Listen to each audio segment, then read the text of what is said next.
तो अस्सलाम वालेकुम स्टूडेंट्स, आज हम पढ़ेंगे सैमुअल रिचर्डसन के बारे में, सैमुअल रिचर्डसन की biography and Samuel Richardson as a novelist, जो कि क्वेश्चन बनता है सेकेंड ईयर में 2024 में भी ये आया हुआ है, तो इसको हमें प्रिपेयर करना होगा।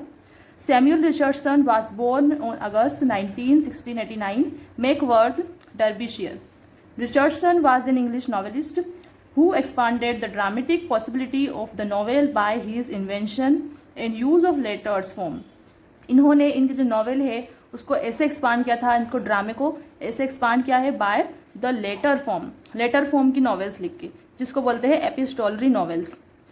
His major novel were Pamela है इनकी मेजर नॉवेल, जो इनकी फर्स्ट नॉवेल है, 1740 में इन्होंने लिखी थी। Clarissa and the history of Sir Charles Grandison, ये इनकी मेजर 3 नॉवेल्स हैं, इनके मेजर 3 वर्क्स हैं। डेथ के बारे में है, he was dead in July 4, 1761, Parsons Green near London. और इनकी फैमिली के बारे में about the background, he married Martha Wilde and the daughter of his master, उनकी जो मास्टर है उनकी डॉटर थी, उनसे उन्होंने मैरिड की थी, ये फर्स्ट वाइफ है उनकी। Elizabeth Leake, the sister of a prosperous book seller of Bath, become his second wife in 1733, उनकी सेकेंड वाइफ जो थी वो एलिजाबेथ लीक थी। After the death of his first wife he marry again. His domestic life was marked by tragedy, उनकी जो domestic life थी, घरेलू जो जिंदगी थी, उसमें बहुत ज़्यादा ट्रेजिडी हुई है। All 6 of the childrens from his first marriage dead in childhood, उनके जो 6 बच्चे थे जो उनकी फर्स्ट मैरिज से हुए थे वो उनकी डेथ हो गई थी। By his second wife he had 4 daughters, उनकी जो सेकेंड वाइफ थी उनसे भी उनकी 4 डॉटर्स थी, हु सर्वाइव्ड हिम, जो मतलब सर्वाइव हुई, but the 2 other childrens dead in infancy, और 2 बच्चे और थे वो उनकी बचपन में ही उनकी भी डेथ हो गई। अब एज अ प्रोफेशन उनका कैसा था?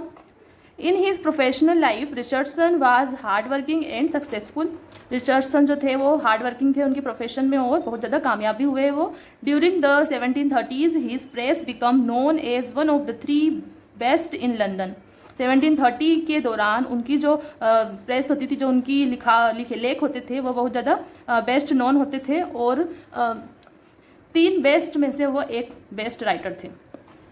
The speaker of the house of Commons whose influence in 1733 helped to secure for Richardson lucrative contracts for government printing, ये जो हाउस ऑफ कॉमन्स में उन्होंने काम किया और इन्होंने इसका जो हेल्प की उनको एक ल्यूक्रेटिव कॉन्ट्रैक्ट के लिए, यानी कि बहुत ज़्यादा वेल्दी कॉन्ट्रैक्ट के लिए, जिसके लिए उनको बहुत ज़्यादा पैसे मिलते थे और वो गवर्नमेंट के लिए प्रिंट करते थे।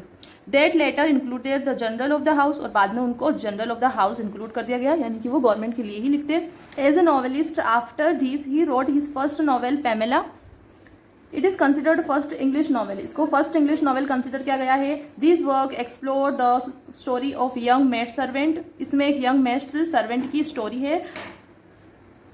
Attempts to maintain her virtue, वो उसकी जो इज्जत थी उसकी हिफाजत करती है, against the advances of her master, उसके मास्टर से जो जिसके यहाँ पर वो काम करती थी।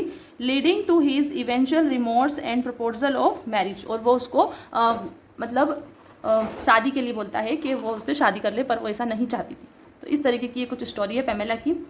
Another famous novel of Samuel Richardson is Clarissa, दूसरी जो नॉवेल है सैमुअल रिचर्डसन की वो है क्लैरिसा, और the history of a young lady, ये भी एक लेडी के बारे में है, एक हिस्ट्री है यंग लेडी के बारे में, जिसका नाम है Clarissa. The novel tells the tragic story, ये एक ट्रेजिक स्टोरी बताती है, of a young women Clarissa Harlowe, एक यंग वुमेन की Clarissa Harlowe, whose quest for virtue is continually थ्वाटेड बाय हर फैमिली, ये जो उसकी फैमिली थी वो बहुत ही ज़्यादा उसके ऊपर दबाव डालती थी और उसको शादी के लिए बोलती थी, पर क्लैरिसा को उस पर्सन से शादी नहीं करनी थी। इस तरीके की ये कुछ स्टोरी है। The Harlowes are recently wealthy family, ये बहुत ही वेल्दी फैमिली थी, whose preoccupation with increasing their standing in the society leads to obsessive control of their daughter, उन्होंने बहुत ज़्यादा कंट्रोल किया था उनकी डॉटर पर कि तुम ऐसा ना करो और जिस लड़के से बता रहे हो उससे शादी कर लो। इस तरीके से ये नॉवेल आगे बढ़ती है। After his works of female like Pamela and Clarissa, people demanded about the novel of male character. People ने डिमांड की, लोगों ने डिमांड की कि आप मेल कैरेक्टर के ऊपर लिखिए after the Pamela and Clarissa. Then he wrote the history of Charles Grandison, फिर उन्होंने ये नॉवेल लिखी the history of Charles Grandison, ये उनकी 3rd नॉवेल है जो बहुत ज़्यादा फेमस हुई। It is also an epistolary novel, ये भी एक एपिस्टोलरी नॉवेल है। Published in the mid 18th century, Sir Charles Grandison is a gallant nobleman.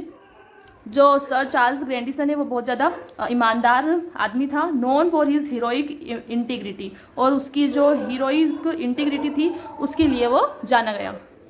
The novel of Samuel Richardson has some of the important theme that is why he is known as novelist. बहुत सी important theme थी जिसके ऊपर वो novel लिखते थे और इसीलिए उनको एज ए नॉवेलिस्ट जाना जाता है.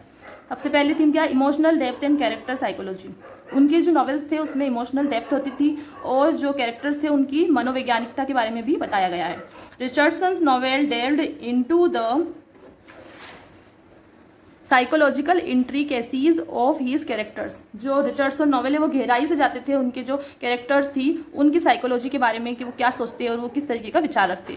Showing their moral decisions making and emotional responses to social conflict, और उनकी जो मोरल डिसीजंस थे उसको भी बताया गया है नॉवेल्स में अच्छी तरीके से, और उनके जो इमोशनल रिस्पॉन्सेस थे जो सोशल कॉन्फ्लिक्ट के बारे में उसको भी बताया गया है. सेकेंड है morality and social theme. Morality के बारे में बात की है, सोशल थीम के बारे में बात की. His works often explored theme of virtue, love, marriage and social status. ये सारी चीज़ों को उन्होंने एक्सप्लोर किया है. Providing moral instruction to readers, और रीडर्स को एक मोरल इंस्ट्रक्शन भी मिलती है ये नॉवेल पढ़ने के बाद. अब फिर है writing to the moment. Moment के ऊपर राइट किया उन्होंने. Richardson's technique of capturing events as they unfolded in the characters letter brought fictional narrative closers to everyday life. जो रिचर्डसन की टेक्निक थी मूवमेंट को कैप्चर करने की, यानी कि घटना को कैद करने की कि किस तरीके से घटना हुई है उसको बताने की. As they unfolded in the characters letter, उन्होंने किस में कैरेक्टर जो थे उनके लेटरों में ये सब कुछ बताया गया है, ये प्रकट किया है उनके लेटर के द्वारा. जैसे वो लेटर लिखते थे उसमें उन्होंने मूवमेंट को बताया कि क्या घटना घटी है. Brought fictional narrative closers to everyday life, और यही चीज़ जो है काल्पनिक कथा बताती है उनकी दिनचर्या के बारे में, उनके दिन के बारे में जो नॉवेल है उसमें. दूसरे जो वर्क्स हैं उनके, अदर वर्क्स कौन कौन से थे उनके, apprentice vade mecum and seasonable examination. He has 2 posthumously works. इनके पोस्टमसली वर्क्स भी थे जो इनकी डेथ के बाद पब्लिश हुए थे.